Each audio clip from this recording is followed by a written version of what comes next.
अनंत से परमेश्वर भगवान की देवर देव 1088 भगवान की देवर देव 1000 शांतिनाथ भगवान की देवर देव 1000 चिंतामणि पार्श्वनाथ भगवान की परम पूज्य आचार्य भगवान कुंद देव की परम पूज्य आचार्य भगवान ब्रह्मदेव सूर्य की परम पूज्य आचार्य भगवान सिद्धांत चक्रवर्ती नैनचंद महाराज की परम पूज्य आचार्य भगवान विशुद्ध सागर महाराज की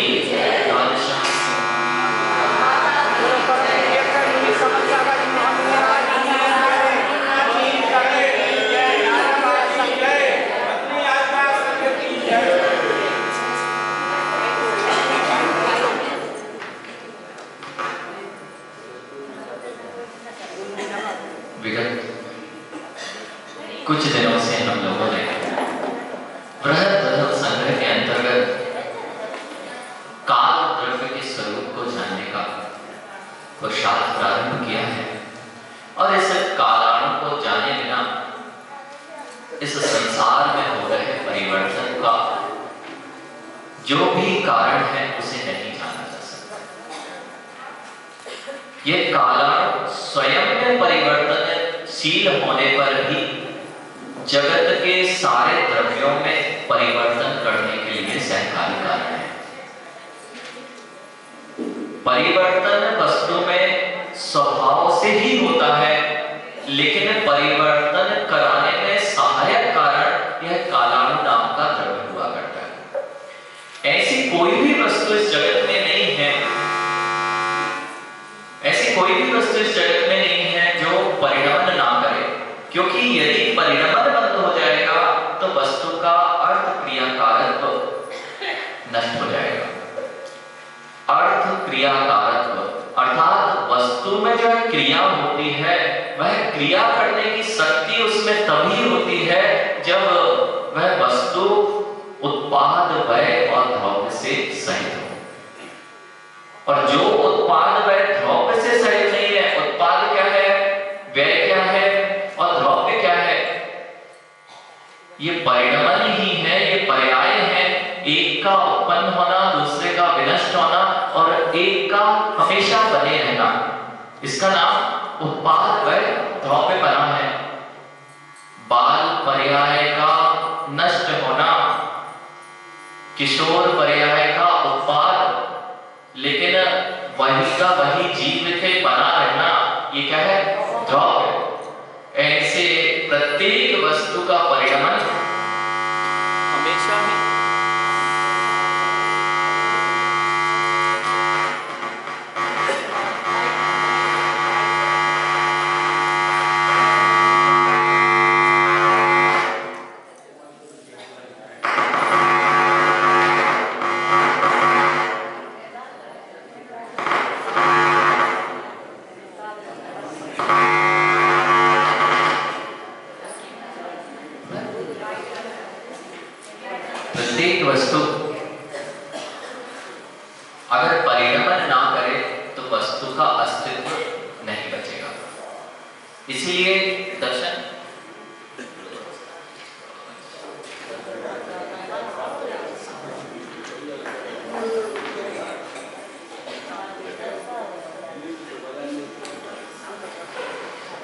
वस्तु यदि परिणमन ना करे तो वस्तु का अस्तित्व नहीं बचेगा। प्रत्येक वस्तु जो है इस जगत में यदि है तो उसका परिणमन स्वभाव है। परिणमन स्वभाव होने पर भी वस्तु अपने रूप ही परिणमन करती है। ध्यान रखना विकास, वस्तु में परिणमन किसी दूसरे का नहीं होता है, परिणमन स्वयं का होता है, लेकिन वह तो उसका उपादान होता है। लेकिन उसके उपादान होने पर भी वस्तु का परिणमन में सहकारी निमित्त कारण आवश्यक होता है। मछली अगर पानी में गमन करती है तो पानी ना तो उसे गमन कराता है ना उसको रोकता है।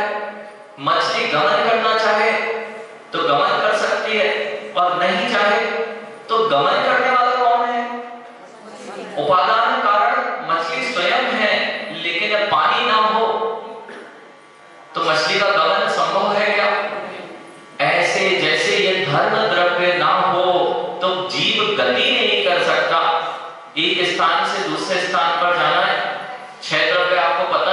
6 द्रव्य में धर्म द्रव्य भी है, अधर्म द्रव्य भी है। जो गति करने में सहायता करे उसका नाम धर्म द्रव्य। जैसे पानी मछली के गमन करने में सहायक है, उसी प्रकार इस पूरे लोकाकाश में एक धर्म द्रव्य नाम का द्रव्य है जो प्रत्येक वस्तु के गमन करने में सहायता करता है। और यदि अधर्म नाम का द्रव्य ना हो तो वस्तु रुक नहीं पाएगी, वो चलती ही रहेगी। लेकिन रोकना अधर्म द्रव्य का कार्य नहीं है। गर्मी है पंडित जी, गर्मी है, धूप बहुत तेज है, दोपहर में जा रहे हो, रोड पर वृक्ष लगा हुआ है, वृक्ष की छाया दिख गई, अब वह आपके रुकने में सहायक हो गई। रोका नहीं है उसने, छाया ने पकड़ा क्या, रुका कौन है? ऐसे ही उपादान किसका था? पंडित जी का उपादान था कि वे रुके या चलते रहे। रुकने के लिए उपादान कारण स्वयं पंडित जी थे, लेकिन सहकारी कारण वह पेड़ की छाया बना। इसी तरह प्रत्येक वस्तु के परिणमन में जो सहकारी कारण होता है, ऐसा काल नामक द्रव्य होता है जो प्रत्येक वस्तु के परिणमन में किसी भी प्रकार का परिणमन होगा, स्वभाव रूप परिणमन हो अथवा विभाव रूप परिणमन हो। नरेंद्र भैया, दाढ़ी आना सहज है? दाढ़ी आना सहज नहीं है, दाढ़ी आना कर्मज भाव है। बड़े होकर बेकार आना, ये बच्चे क्या कहते हैं? ये बच्चे हमेशा कहते हैं बड़े हो गए तो बेकार आना स्वाभाविक है, सहज भाव है। बेकार आना, बालों का सफेद होना सहज है। ये सब सहज नहीं है। बेकार आए हैं तो उनके पीछे कर्म बैठे हुए हैं। यदि कर्म ना होते तो बेकारी भाव ना आते। जिन जगह सिद्ध आत्माओं में मां अष्ट कर्म का अभाव हो गया है, यदि विकार आना सहज होता तो जो सिद्ध परमात्मा है उनके अंदर भी विकार आना चाहिए थे। इसलिए ना तो नरेंद्र भैया दाढ़ी का आना सहज है, ना विकारों का आना सहज है, ना जो आपकी चेष्टाएं बालपन में रहती हैं। पंडित जी, बचपन में घटाघट तो खाई होगी। पंडित जी, घटाघट बड़े में अच्छी क्यों नहीं लगती? बाबूजी, घटाघट की गोली आती थी, बचपन में खाई जाए तो बहुत लोग अच्छा कहते हैं कि घटाघट की गोली, और वही बड़े होके अगर कोई चबाए तो लोग कहते हैं बचपन सूझ रहा है इनको। ऐसे ही जैसे बढ़ापे में जो लग रहा है कि ये सहज है, अब हमारे इसके प्रति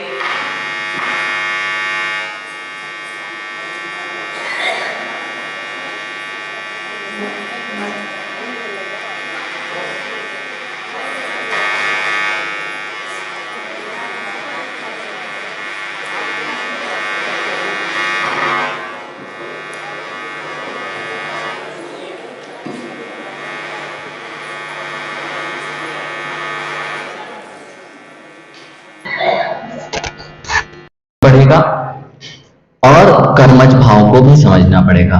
जो विकार हम हमेशा सहज करके, हमारा क्रोधी होना स्वभाव है, स्वभाव हो जाएगा तो सिद्धों को भी क्रोधी होना पड़ेगा, क्योंकि स्वभाव में परिवर्तन नहीं होता। स्वभाव में स्वभाव रूप तो परिवर्तन होता है, लेकिन स्वभाव कभी विभाव रूप परिणमन नहीं करता। प्रत्येक वस्तु का परिणमन होता है, यह तो निश्चित है, लेकिन मात्र पुद्गल और जीव का परिणमन विभाव रूप भी होता है और स्वभाव रूप भी होता है। आत्मा जब तक संसारी है तब तक वह विभाव में करती है। विभाव मतलब कर्मों से उत्पन्न स्थिति में। अब देखो, स्फटिक मणि किसी ने देखी? नहीं देखी? तो अभी तक आप लोगों ने दर्शन ही नहीं किए भगवान जी के। इतनी सारी स्फटिक मणि की प्रतिमाएं यहां पर विराजमान है, एक भी प्रियांक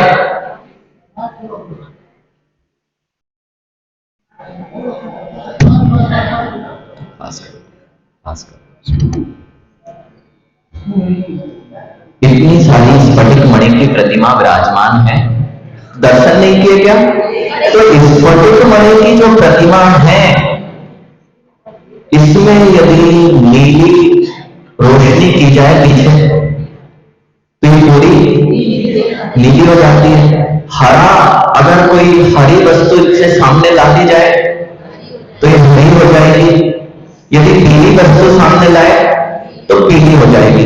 जिस तरह से ये मणि अपने रूप में ही परिवर्तन कर रही है, लेकिन वस्तु सामने होती है, वस्तु इसमें प्रवेश की है क्या? वस्तु में इसमें प्रवेश नहीं हुआ, लेकिन फिर भी इसका परिणाम पीला हरा नीला हो गया।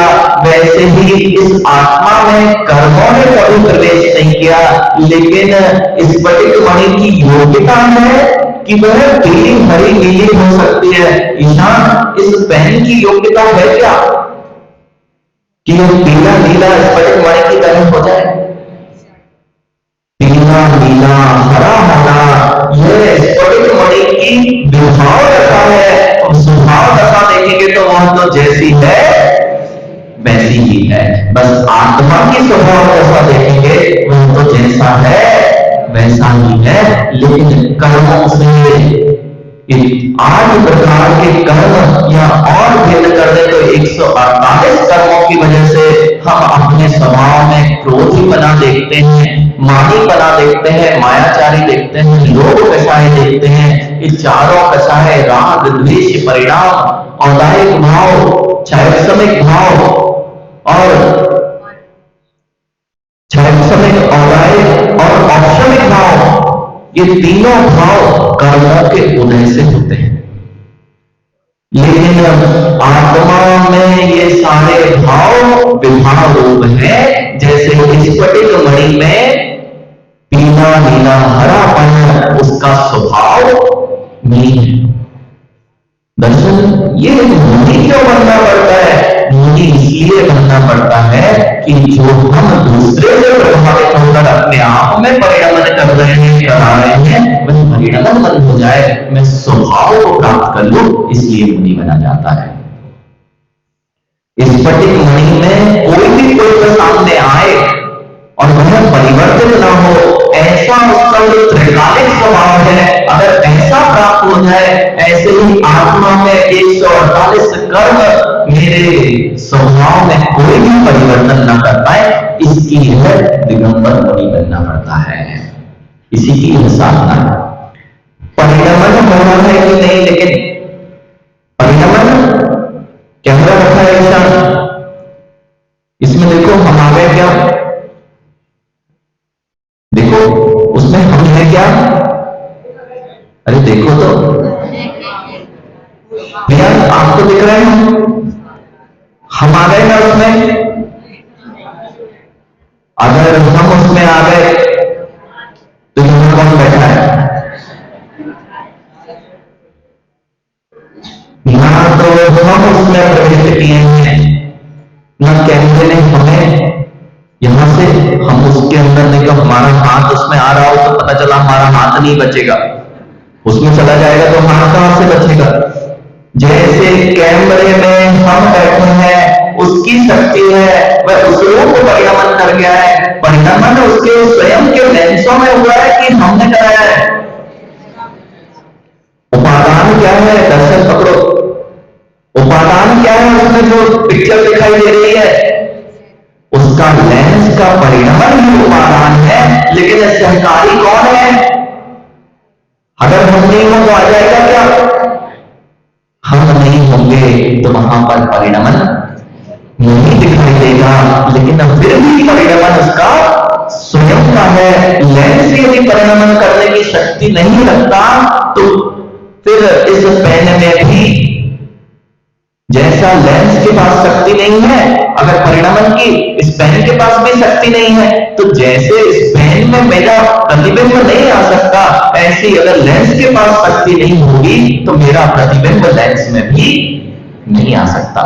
तो शक्ति समझ में आया कि शक्ति क्या होती है, उपादान की शक्ति क्या होती है। उपादान की शक्ति यही होती है कि जिस रूप परिणमन करने की योग्यता रखता है उसका नाम उपादान की शक्ति है। उपादान की शक्ति स्फटिक मणि और काष्ठ की प्रतिमा में कौन सी नीली पीली हरी वस्तु से हरी पीली नीली हो जाएगा, काष्ठ की नहीं होगी ना। तो उपादान की शक्ति अगर स्फटिक में है तभी ऐसा संभव है, काष्ठ में ऐसी उपादान की शक्ति नहीं है तो संभव नहीं है। लेकिन फिर भी परिणमन होना, ये तो अभी दिखाया कि परिणमन होता है प्रत्येक वस्तु में, भूतल में भी परिणमन हो रहा है। स्फटिक मणि क्या है, भूतल में, भूतल में परिणमन हो रहा है। लेंस क्या है, भूतल में, उसमें भी परिणमन हो रहा है। आत्मा क्या है, जीव है, उसमें परिणमन हो रहा है कि नहीं।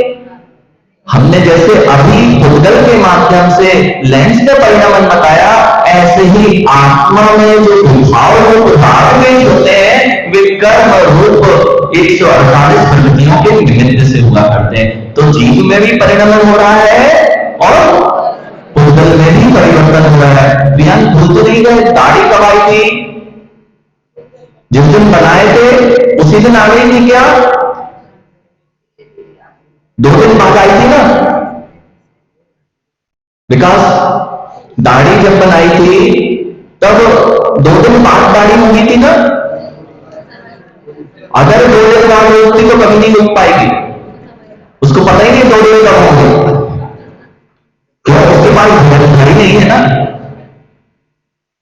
घड़ी नहीं है। जिस समय दाढ़ी बनाई जा रही थी उसी समय दाढ़ी बढ़ भी रही थी। बस वह परिणमन जीव का स्वभाव है, उसी प्रकार भूतल का भी स्वभाव है। धर्म अधर्म आकाश काल सब का परिणमन स्वभाव से उपादान से होता है। लेकिन उसमें यदि कोई कारण है परिवर्तन में, उसका नाम क्या है, काल द्रव्य। सुई तो सुई घूम रहा है, सुई घूम रही है, सुई घूमने में जो कांटा है वही घूम रहा है, लेकिन बीच में कील ना हो तो घूमेगा क्या। जैसे कील ना हो तो कांटा नहीं घूमता, ऐसे ही प्रत्येक द्रव्य का परिणमन यदि काल द्रव्य ना हो तो नहीं होता। आगे का समझ में इतना विषय हम लोग अब तक काल द्रव्य के बारे में ये तो जान चुके हैं। इसके अलावा एक विषय और अच्छे से समझा था कि जो ये घड़ी घंटा समय ये सब क्या है, काल द्रव्य की पर्याय है। पर्याय को आप लोग वैसे तो नहीं मानते कि पर्याय क्या होती है, द्रव्य क्या होते हैं। बच्चों तुम लोगों को सुन लेना चाहिए, छोटे से मैं बता देते हैं, जिससे कि भविष्य में कोई द्रव्य गुण पर्याय के नाम से आपसे कहे कि हम ज्ञानी हैं तो कहना हम भी जानते द्रव्य गुण पर्याय कोई हुआ नहीं है। हाँ, बहुत सारे ज्ञानियों ने तो द्रव्य गुण पर्याय को हुआ बना दिया पंडित जी, द्रव्य गुण पर्याय की चर्चा होंगे। अरे द्रव्य गुण पर्याय से भिन्न इस जगत में होता ही क्या है। जो पंडित जी कमलेश भैया कि पंडित जी आए और कहें कि हम तो स्वाध्याय में द्रव्य गुण पर्याय की चर्चा कर रहे थे, तो इनसे कहना कोई बड़ी बात नहीं है, हम द्रव्य गुण पर्याय में जी रहे हैं। प्रत्येक जीव द्रव्य गुण पर्याय में जी रहा है कि नहीं। तो फिर जो चीज ये स्वाध्याय में कर रहे हैं ये भिन्न नहीं है, हमारे विषयों में ही हम जानने की कोशिश इस स्वाध्याय में करते हैं। ईशान, तुम ईशान नाम ले कोई तो अच्छा लगता है कि नहीं, स्वाभाविक है, अच्छा लगेगा।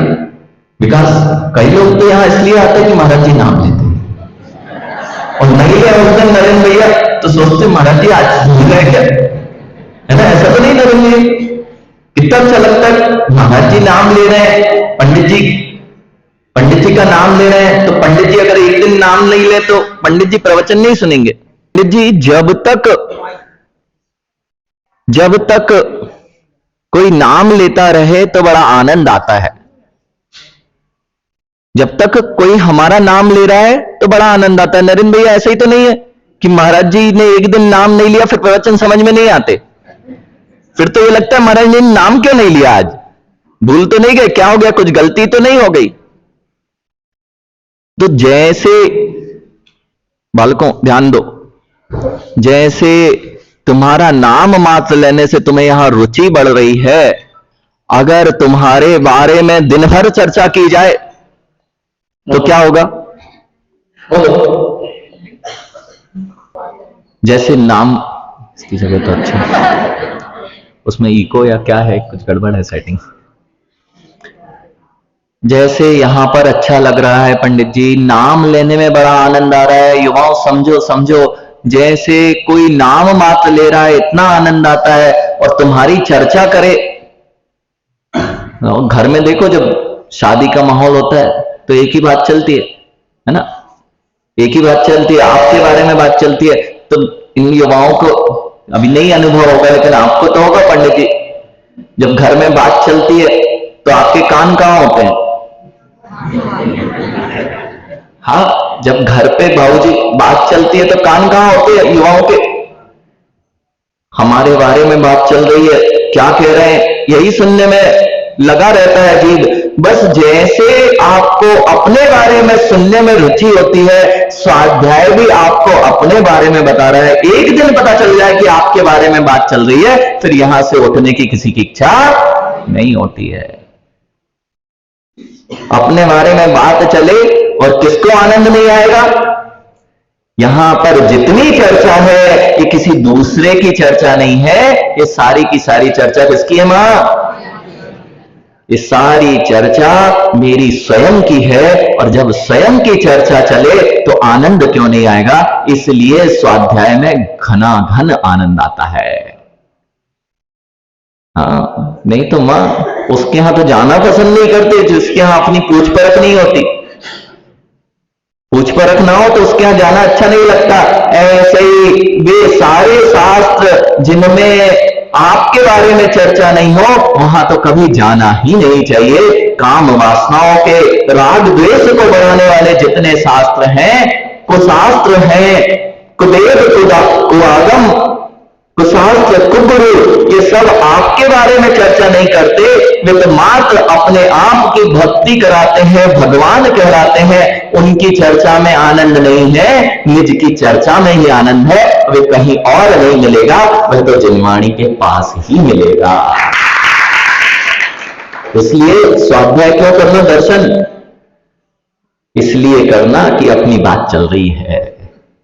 अपने को तो पहचान ले, दूसरे को पहचानने में किसी को आनंद नहीं आता। पंडित जी, व्यापार करता है कोई व्यक्ति और लाभ दूसरे का हो, हाँ बाबू जी, व्यापार करे कोई और लाभ जितना हो वो पड़ोसी को हो, तो आनंद आएगा क्या? तो करेगा क्या कोई व्यापार? अगर कर रहा है तो ये व्यापारी, अगर वह कर रहा है व्यापार, कैसा व्यापार तो स्वयं कर रहा है, और व्यापार करने के बाद भी व्यापार स्वयं कर रहा है और लाभ पड़ोसी को हो, तो ऐसा व्यापार करोगे कि बंद कर दोगे? अरे यही तो बात है कि आपकी बात चल रही है। जब पंडित जी आपकी बात घर में चल रही थी, तब टीवी चल रही थी, वो सुनाई नहीं दे रही थी, दे रही थी क्या? जब आपकी बात चल रही थी तब। अभी मां यही बात है, आपकी बात चल रही है तो कहीं और से ध्यान जा रहा है, कैसे आप लोगों? आपकी बात चल रही है ना, किसकी बात चल रही है? जब तक ये समझ में नहीं आएगा कि जिनवाणी में, इसलिए तो मन नहीं लगता, कि आपको लगता ही नहीं कि हमारी बात चल रही है। जिस दिन ये लगने लग जाएगा कि हमारी बात चल रही है, उस दिन जिनवाणी में आनंद आने लग जाएगा। तो बाबूजी बात ये चल रही थी कि यदि व्यापार कोई करे और पड़ोसी को लाभ हो तो व्यापार करना चाहिए क्या? तो आपका जितना संसार का व्यापार है, इससे आपको तो कोई लाभ नहीं हो रहा है, आप तो कर्मों को लाभ दिला रहे हो। फिर ये व्यापार बंद करना चाहिए कि नहीं करना चाहिए? जितना व्यापार चल रहा है, जितना व्यापार चल रहा है मौन भैया, जितना व्यापार चल रहा है, ये स्वयं के लिए नहीं चल रहा है, ये तो संसार को बढ़ाने के लिए, कर्मों के लिए चल रहा है। मात्र उतना ही लाभ आपका है जब आपकी दृष्टि निज पर हो जाती है, उसी समय आपका लाभ है, नहीं तो पड़ोसी को लाभ दिला रहे हो। मां, भोजन करने से आत्मा पुष्ट होती ना? भोजन करने से ये पड़ोसी, ये पड़ोस में रहता है कि नहीं? आपके साथ में हमेशा लगा हुआ है, वही तो पड़ोसी है। ये पड़ोसी, तुम भोजन करते हो, सब पड़ोसी के लिए चल रहा है सेवा। जितनी सेवा, कौन कौन पड़ोसी की सेवा करता है? अब बोलने लगे सब, तो सही कर रहे हो क्या? क्यों पड़ोसी के लिए लाभ दिला रहे हो? एक बार तो अपने लिए लाभ के लिए करो। इतने समझदार तो आप हो, क्यों पड़ोसी की ओर दृष्टि करते हो? क्यों पर की ओर दृष्टि करते हो? जब भी देखते हो दूसरे के गुण और दोषों को देखते हो। अरे यहां तक कि गुण दोष देखना तो दूर है, जिन शासन अलग शासन अंकित भैया ये कह रहा है कि दूसरों के गुण दोष देखने वाला तो बहुत दूर की बात है, यहां तो साधक वह होता है जो परमेष्ठी को भी देखना बंद कर देता है। पंच परमेष्ठी को भी पर में रख दिया, कमलेश भैया पर ही है। जब तक ये पर नहीं दिखेंगे तब तक पड़ोसी का लाभ चलेगा, उनकी पूजा उनकी भक्ति तभी तक है जब तक अंतरंग का शुद्ध निज ध्रुव परमात्मा दिखाई नहीं देता, तब तक ये पंच परमेष्ठी की भक्ति है। नहीं तो इन पंच परमेष्ठी की भक्ति भी दूसरे को लाभ देने वाली है। इसलिए किसकी दृष्टि, किसकी तरफ दृष्टि करना पड़ती है? स्वभाव की ओर दृष्टि करना पड़ती है। ये विषय तो हमने आपको बीच का विषय है, लेकिन ये सारा का सारा जो भी वस्तुओं में परिणमन दिखाई दे रहा है वह किस कारण से? द्रव्य कोई होना चाहिए, उसका नाम क्या है? काल द्रव्य। इसके वर्णन हमने बहुत अच्छे से समझा। अब आचार्य भगवान ये देख रहे हैं, कल एक और चीज बहुत अच्छे से समझी थी कि उपादान कारण सदृशम कार्यम भवति। जैसा उपादान कारण होता है वैसा ही कार्य होता है। बोल तो नहीं गए? मिट्टी से मिट्टी का ही घड़ा बन सकता है, तो मिट्टी के जैसे गुण हैं वैसे घड़े में आएंगे कि नहीं? और पत्थर से घड़ा बनाना पंडित जी, पत्थर के चूड़े से घड़ा बनाओगे तो वैसे ही घड़ा नहीं बनेगा।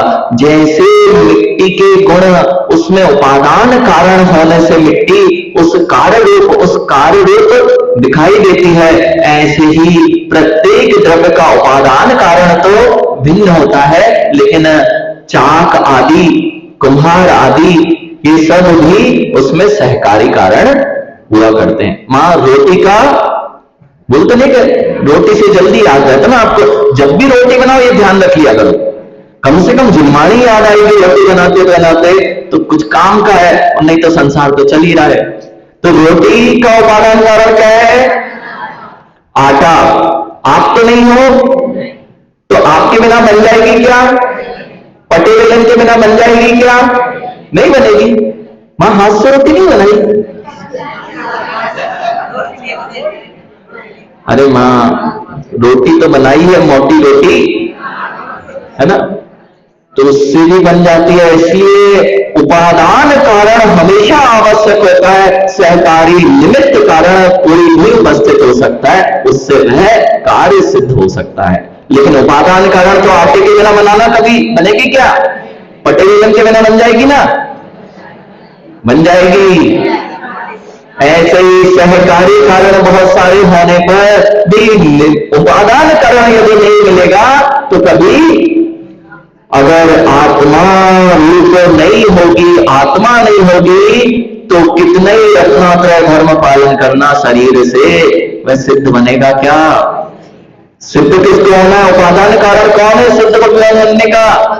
आत्मा। और ये सारा जितना धर्म चल रहा है, जितनी भी बाहर की क्रियाएं चल रही हैं, ये सब उसके सहकारी कारण है। लेकिन उपादान तो आत्मा की शक्ति है परमात्मा बनने की। वही एक दिन आत्मा परमात्मा बन जाएगी। किसकी बात चल रही? कौन सी आत्मा की? हाँ, पूछ लेना चाहिए पंडित जी, तब तो आनंद आएगा, नहीं तो फिर लगता पड़ोसी की बात चल रही है। अपनी बात का आनंद लोगे तो जिनवाणी में घोर घोर रस आएगा, है ना? प्रियांक शब्द में कितना आनंद आता ना, प्रियांक में। ये प्रियांक शब्द का आनंद तब तक ही है जब तक आत्मरस का आनंद नहीं आया। जयकार पंडित जी सब पुण्य की हैं, नहीं तो समझ सागर सोचे अरे इतने सारे लोग जयकार कर रहे हैं तो ये जयकार में अपनत्व घोषित कर ले, ये सब परभूत हैं, मैं इनसे पृथक हूं। ये जानना ही परम अध्यात्म, इसको अनुभव में लाना। जानना मात्र नहीं, जानने वाले तो बहुत लोग हैं जो ऐसा व्याख्यान करके इससे श्रेष्ठ व्याख्यान कर सकते हैं कमलेश भैया, लेकिन हम लोग भी उसी के प्रयास में हैं कि ये सब मात्र कथनों में ना रह जाए, इसका अनुभवन और इसमें जीना हो जाए, उसी दिन हमारा मोक्ष मार्ग प्रशस्त हो पाएगा। ये हमें भी सीखना है। हम कोई अभी उसी मार्ग पर है, ये नहीं कि हम थोड़ा राग द्वेष हटा चुके हैं, ये भी नहीं संभव कि हमें अनुभव में नहीं आता हो, कि आनंद ना आता हो, आता है, लेकिन बस अब दृष्टि उधर जाए तो इसके माध्यम से पुनः पुनः अपनी ओर लाने का प्रयास करते हैं। यही साधना का मार्ग है। और यदि हट ही जाए तो फिर तो हम ही भगवान बन जाएंगे ना, पूर्ण वितरागी। उनकी दृष्टि तुम कितने ही जयकार करना, कितने ही पूजा करना, इनको जू तक नहीं रहेंगे मां। हाँ, ऐसे ही कहेंगे जू रहेंगी, कहते ना, कितना ही तुम करना, लेकिन ये तो पूर्ण वितरागी हो गए, आपसे प्रभावित होने वाले नहीं है। इस बात को भी जानना आवश्यक है। जब तक देव शास्त्र गुरु का सच्चा स्वरूप नहीं पता होगा, हम खुदेव तो शास्त्र को गुरुओं में देव शास्त्र गुरु को ढूंढते रहेंगे। यह है साधना। जो साध्य हो रहे हैं उस मार्ग पर जो बढ़ रहे हैं वे साधक हैं। वे साधक भी पूजनीय हैं क्योंकि उन्होंने साध्य निर्धारित कर लिया है। इसलिए देवों ने तो वितरागता हासिल कर ली है, देवादिदेव ने, लेकिन जो उस मार्ग पर गमन कर रहे हैं वे भी हमारे लिए पूजनीय वंदनीय है। और उस मार्ग को बताने वाली यदि कोई वाणी है उसका नाम जीव देशना है, उन्हीं का नाम शास्त्र है। इसलिए वह भी हमारे लिए वंदनीय और पूजनीय है। स्वभाव में परिणमन होना और विभाव में परिणमन होना। तो स्वभाव देख लिया, स्वभाव मेरा सिद्ध समान है, लेकिन मैं कर्मों की वजह से इस जगत में परिणमन कर रहा हूं। और इस परिणमन में प्रत्येक वस्तु के परिणमन में कोई कारण है, संकारी कारण है, उसका नाम है काल द्रव्य। अब यहां पर आचार्य भगवान उसका विशेष व्याख्यान और कर रहे हैं। अब कोई मानता है अतमतम, किसी के मत में समयादि काल पर्यायणम काल द्रव्यम उपादान कारणम न भवति किंतु समयोत्पत्ति मंद गति परिणत पदगल परमाणुस् तथा निमेष कालोत्पत्तौ नयन कुट विघटतम तथैव घटिका काल पर्यायाप्तौ घटिका सामग्री भूत जल भाजन पुरुष हस्तादि व्यापारो दिवस पर्यायतु दिन कर बिंब उपादान कारणमिति।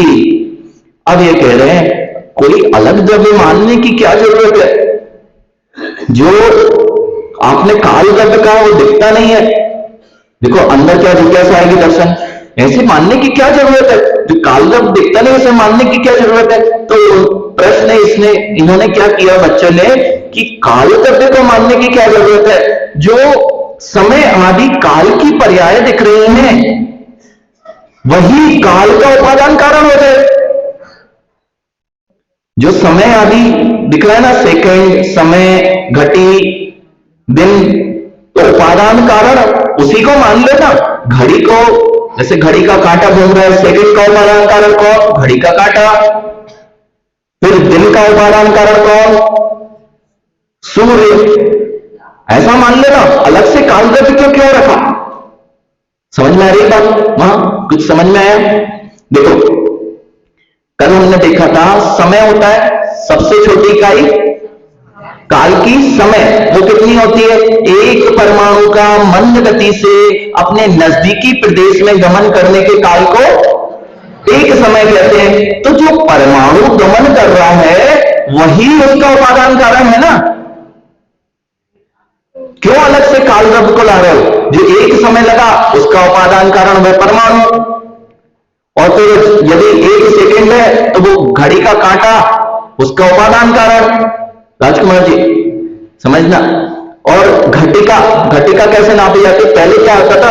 वो एक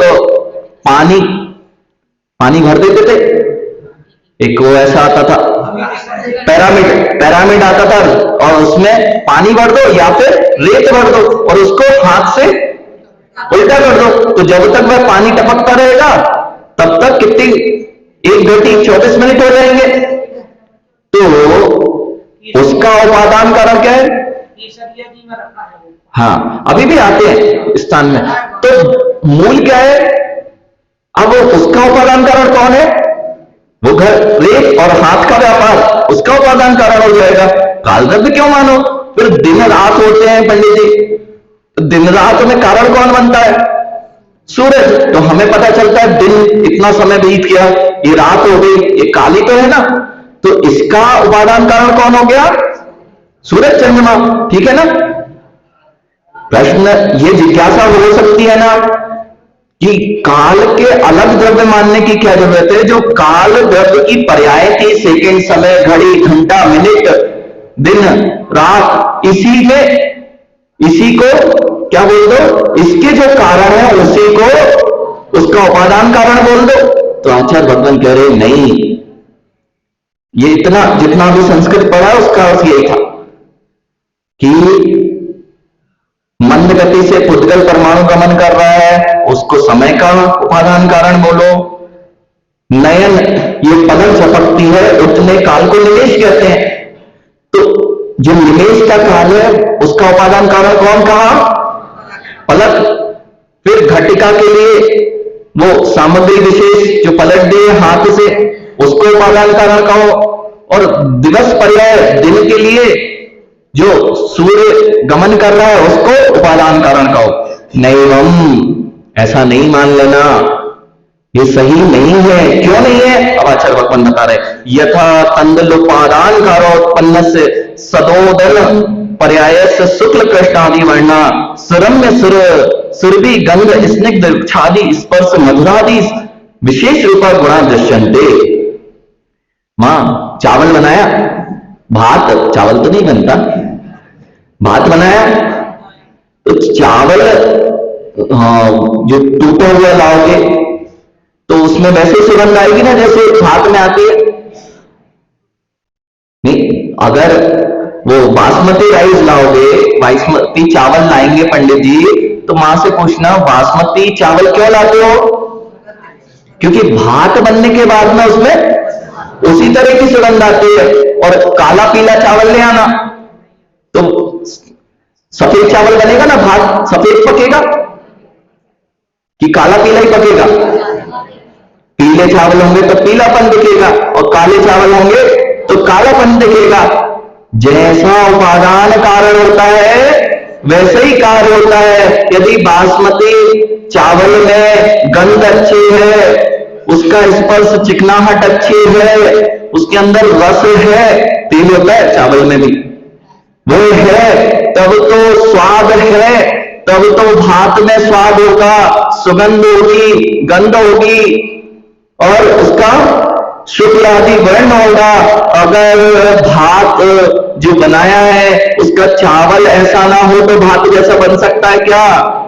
तो उपादान कारण जैसा होता है वैसा ही कार्य होता है। मां यहां की रोटी सफेद बनती, कौन सा चावल कौन सा गेहूं लाते?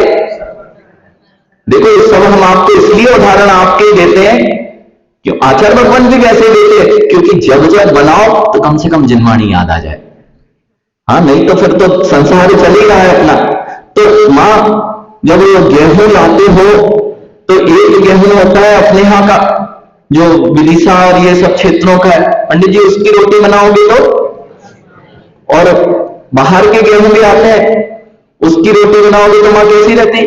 गेहुआ, है ना, क्योंकि अंदर वैसा सफेदपन नहीं है, लालपन है, तो रोटी भी कारण के सदृश, उपादान कारण के सदृश ही कार्य होता है। बस जैसे उदाहरण क्या दिया आचार्य भगवान ने, चावल पकाओगे तो जैसा चावल लाओगे वैसा सुगंधित शुक्ल और उस रुच आदि चावल पकेगा, वैसे ही तथा पुद्गल परमाणु नयन पुट विघटन जल भाजन पुरुष व्यापार आदि दिनकर बिंब रूपी पुद्गल पर्याय उपादान भूते समुत्पन्ना समय निषिद्ध घटिकादि काल पर्याणामपि शुक्ल कृष्णादि पर प्राप्नुवन्ति न तथा।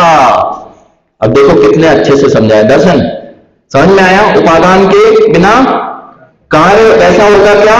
नहीं होगा। यदि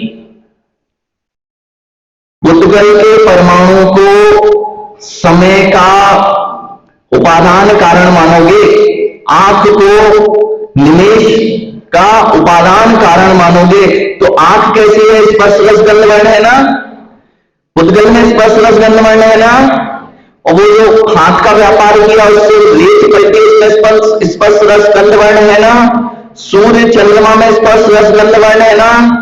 अगर इसमें स्पर्श रस गंध वर्ण है और ये उपादान कारण है, तो फिर काल में, समय में, निमेश में, घटिका में और दिन में स्पर्श रस गंध वर्ण दिखना चाहिए ना। स्पर्श रस गंध वर्ण राजकुमार को ये समझ में आ रहा है? जिसका जो कारण है, भात जिससे पकाया वैसा चावल होगा तो भात भी वैसा दिखेगा। यदि आंख के पलक झपकने का कारण उपादान कारण हो जाएगा निमेश का, तो निमेश नाम का जो समय है उसमें स्पर्श रस गंध वर्ण होना चाहिए या नहीं? तो है क्या? तो उपादान कारण नयनों का विघटन है कि सूर्य का इधर उधर जाना है? सूर्य में स्पर्श रस गंध वर्ण है। अगर वह स्पर्श रस गंध वर्ण हमें दिन की पर्याय में, दिन रात में दिखते तो हम कहते कि यह सूर्य उपादान कारण है इसका, लेकिन ऐसा दिखाई देता नहीं है। इसलिए काल द्रव्य ही समय आदि का उपादान कारण है। ये जो दिखाई दे रहे हैं पुद्गल का परिवर्तन, ये उनका उपादान कारण नहीं है। ओजस ऊपर से जा रहा है, हाँ जा रहा है, बोल दो। नहीं समझ में, एक बार में नहीं समझ में आएगा, पर सकोरे हैं, एक बार में दिखने लगे जल, अपन नए सकोरे, सब नए सकोरे, हम भी नए सकोरे, बार बार जानते हैं, बार बार समझते हैं, तो थोड़ा थोड़ा दिखता है, तो थोड़ा थोड़ा आपको दिखा देते हैं, है ना। जब पूर्ण जल भर जाएगा तब तो केली बन जाएंगे। तो केली नहीं है, लेकिन जितना उन्होंने बताया उतना अपनी बुद्धि से समझ सकते हैं। कितना समझना है? मां समझ में आ रहा है? नहीं आ रहा? कुछ लोगों को नहीं आ रहा। इतना ही समझते रहो कि समझ में नहीं आ रहा। हाँ, इसमें भी काम बन जाएगा। इतना भी समझ ले कि समझ में नहीं आ रहा, अभी समझने के लिए बहुत कुछ बाकी है। इतना समझते रहे तो कम से कम श्रद्धा में जुड़ा रहेगा। और ये समझ लिया कि सब कुछ समझ में आता है तो फिर घर नहीं बैठोगे। तो इतना समझ लेना अच्छा है मां कि समझ में नहीं आ रहा। हाँ, जो अपने आप को दर्शन ज्ञानी बोलने लगे उनको इतना समझ में लेना चाहिए कि ऐसी भी कोई चीज है पंडित जी जो हमारे समझ के बाहर है, अभी उसको भी प्राप्त करना, तब हम ज्ञानी बनेंगे।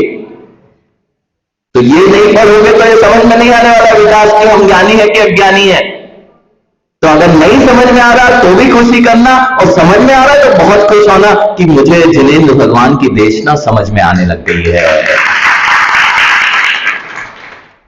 ठीक है ना गौरव भैया? समझ में आ रहा है ना? नहीं आ रहा? कोई बात नहीं, फिर भी अपना कल्याण हो जाएगा। जिनेंद्र भगवान की वाणी है, इस पर जैसा बोला है ऐसा ही सत्य है, इतना श्रद्धान कर लोगे तो भी तुम्हारा कल्याण हो जाएगा। ये जानना तो अपन केवली बन के जान ही लेंगे, इसलिए चिंता नहीं करना, नहीं तो इसमें ही सोचने लग जाओ महाराज जी इतना कठिन पढ़ाते कि कुछ समझ में नहीं आता है, हमें तो कुछ बुद्धि नहीं चलती। चिंता से नहीं, चिंता को मुक्त करने के लिए, चिंता को चिंतन में बदलने के लिए स्वाध्याय होता है। जो चिंताएं हैं ना वो सब नष्ट हो जाती हैं। क्यों? अभी किस किस को चिंता हो रही है? हाँ, समय हो रहा है, नहीं तो होने लगी होगी। हाँ, अनफल की चिंता।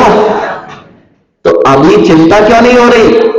जिन जिनको चिंता हो रही है उनका भी स्वाध्याय में मन नहीं लगा, और जिनकी चिंता चिंतन में बदल रही है वे अभी स्वाध्याय में लीन है। सही है गौरव? चिंता तभी तक है, अभी दूसरी चीज दिमाग में चल रही है, इसलिए सुनाई नहीं देगा ना।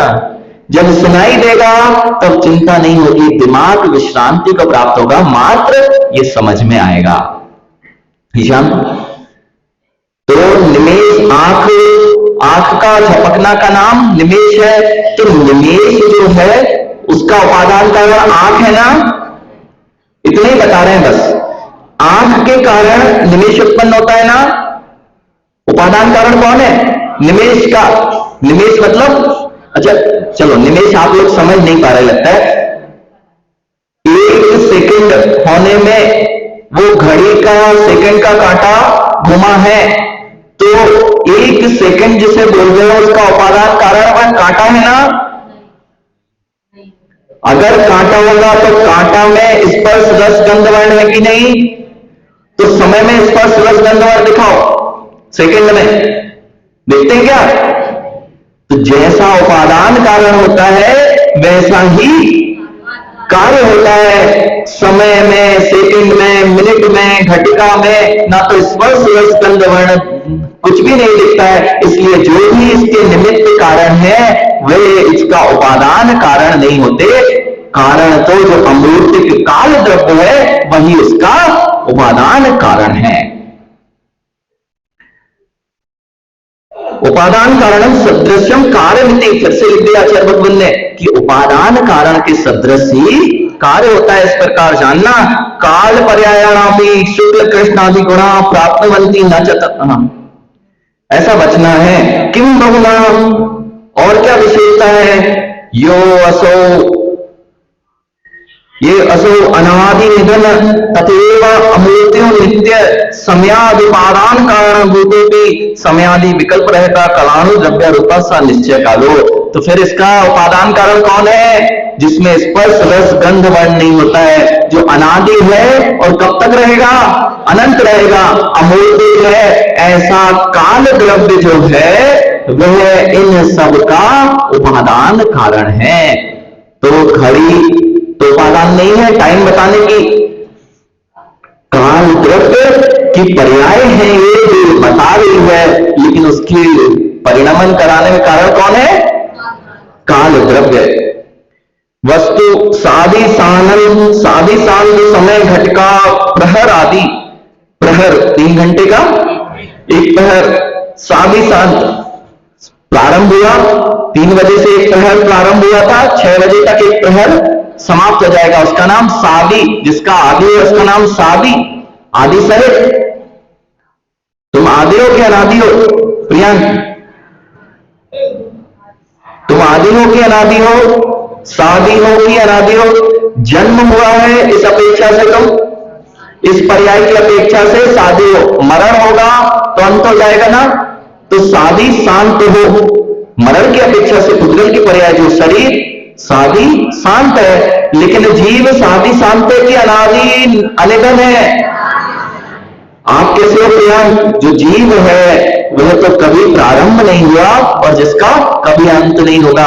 तो जो सादी शांत समय आदि प्रहर आदि घटका आदि ये सारी पर्याय हैं, ये व्यवहार विकल्प रूप सदैव द्रव्य कालस जो उत्पन्न हो नष्ट हो सब पर्याय होती हैं, और द्रव्य तो अनादि निधन होता है। मनुष्य पर्याय ईशान उत्पन्न होगी विनष्ट होगी ना, तो क्या हुई? सादी शांत। जिसका आदि है और शांत है। लेकिन जो जीव है वो कैसा है?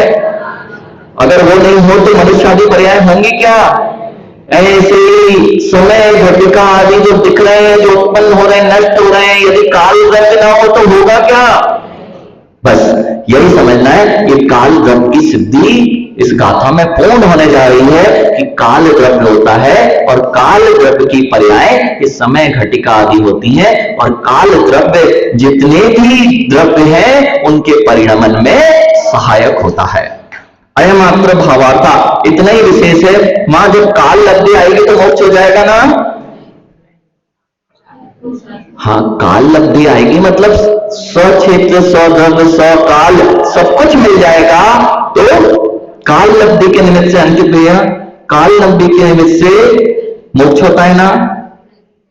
चतुर्थ काल आएगा, स्वक्षेत्र, स्वद्रव्य, स्वक्षेत्र, स्वकाल। काल लब्धि जब आती है तभी मोक्ष होता है। सत्य है। तो यहां आचार्य भगवान कहते हैं यद्यपि काल लब्धि वशेन अनंत सुख भाजनो, काल लब्धि के वश से जब चतुर्थ काल आएगा और काल लब्धि पक जाएगी तब हम अनंत सुख के भाजक हो जाएंगे। भवती जीव, ऐसा जीव, तथापि फिर भी उपादान कारण काल लब्धि है क्या? तो क्या कह रहे हैं? विशुद्ध ज्ञान दर्शन स्वभाव निज परमात्म तत्व काल लब्धि चतुर्थ काल आ जाएगा मां तो सब मोक्ष चले आएंगे ना? तो क्यों जाएंगे मोक्ष? जो जो विशुद्ध ज्ञान दर्शन स्वभाव रूप निज परमात्म तत्व का अवलंबन लेगा, उसी का श्रद्धान करेगा, उसी को अनुभव करेगा ज्ञान से और उसी में रमण करेगा, वही जीव चतुर्थ काल में मोक्ष जाएगा। काल कुछ करने वाला, इसलिए काल ध्येय है और मेरी आत्मा की विशुद्धि वही उपादेय है, ऐसा जानना चाहिए। ये सब पढ़ लिया, इतना सब पढ़ लिया, दर्शन क्या कह रहे हैं? जिसको पढ़ा है ये सब फालतू है, इससे कुछ काम नहीं बनने वाला है। क्योंकि भावार्थ नहीं पढ़ा, सब जान लिया, इतना सब जान लिया, जीव के बारे में जान लिया, पुद्गल के बारे में, इतने सारे जीवों के बारे में, लेकिन इनको जानने से क्या होगा? इनको जानने से यही होगा कि ये मैं नहीं हूं, ये मेरे से अत्यंत भिन्न है, छोड़ने योग्य है। अपनी बात करो।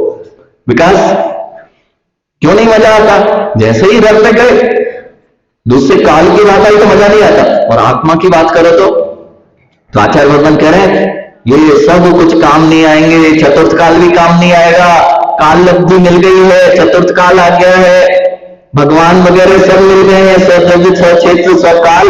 जब तक नहीं मिलेगा पर द्रव्य, पर क्षेत्र, पर काल, पर भाव, कुछ करने वाले नहीं है। तो काल लब्धि वशेन अनंत सुख भवति जीवस् तथापि विशुद्ध ज्ञान दर्शन स्वभाव निज परमात्म तत्व से सम्यक श्रद्धा ज्ञान अनुष्ठान सम्यक समस्त बहिर द्रव्य इच्छा निवृत्ति लक्षण तपश्चरण रूपा या निश्चय चतुर्विद आराधना सैव तत्रोपादान कारण ज्ञातव्यम न च कालस्य तेन साहे इति। ये सब काल लब्धि कोई काम नहीं आएगी। निज आत्मा का अवलंबन जब लेगा, उसी का श्रद्धान करेगा, उसका ही स्वसंवेदन करेगा और उसी में रमण करेगा। जब मुनिराज ध्यान में लीन होते तो क्या करते? निज शुद्धात्म तत्व का श्रद्धान नहीं होगा, अपने आप को जानना, उसका नाम निज शुद्धात्म तत्व का श्रद्धान, उसी का ज्ञान से अनुभवन, उसका नाम सम्यक ज्ञान, और उसी में रमण चल रहा है, उसका नाम सम्यक चारित्र्य, इसका नाम है अभेद रत्नात्रय, निश्चय रत्नात्रय। जब मुनिराज ध्यान में होते हैं तो इसका अवलंबन लेते हैं। और इच्छा निवृत्ति लक्षण, अपनी इच्छाओं का निरोध करने का नाम तप है। ऐसे तप का अवलंबन लेकर ही जीव और चतुर्थ प्रकार की आराधना, सम्यक दर्शन, ज्ञान, चारित्र्य और तप, इन चार प्रकार की आराधनाओं को ही आपकी सिद्धि में उपादान कारण है। काल द्रव्य उस सिद्ध आत्मा को परमात्मा बनाने में उपादान कारण नहीं है, इसलिए हे है। ऐसा यहाँ पर जानना चाहिए। आज अपन ने काल रप की 21 नंबर की गाथा का स्वरूप अपन ने जान लिया है। अब और विशेष काल रप में क्या क्या है, कैसा होता है, कितने होते हैं, ये सब और विशेष रूप से वर्णन आगे की गाथा में आचार्य भगवान स्वयं करेंगे, वहां जानेंगे। बोलिए आचार्य भगवान विशुद्ध सागर जी महामंदिराज की द्वादशांग चिन्माणी माता।